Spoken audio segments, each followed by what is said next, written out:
Hi. Now that we've covered financial benchmarking, economic analysis, industry analysis, and the market approach, let's look at popular sources for the research we have to do in business valuation.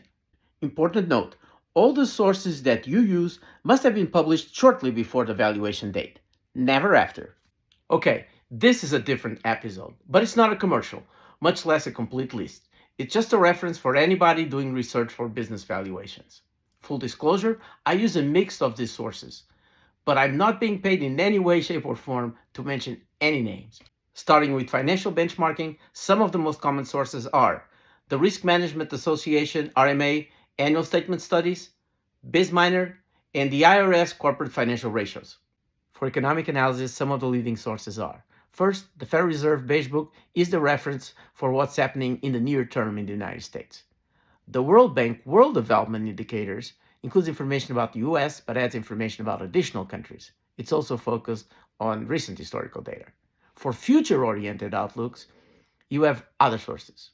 The Philadelphia Fed Survey of Professional Forecasters, the Organization for Economic Cooperation and Development, OECD, Economic Outlooks, the International Monetary Fund, World Economic Outlook. All of these are free, by the way. And then you also have something like Moody's.com, which you have to pay for. For industry analysis, you have something like IBIS World, Euromonitor International Passport, First Research, Statista, Mintel, Market Atlas, S&P Global Net Advantage, and many others. For the Guideline Public Company Method, GPC, you have S&P Capital IQ, Bloomberg, ValueSort GPC database, and FactSet.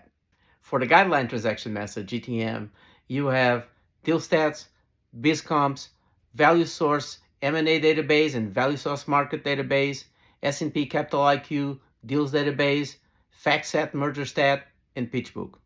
Some of these databases are more tailored to small transactions, some for mid-market transactions. Choosing the right data source can make all the difference. Keep in mind, these things vary widely in terms of accessibility, cost, and depth of information. There are no perfect databases, and you often need to use more than one, especially in GTM. But knowing what's out there can help anyone seeking an accurate and defensible valuation.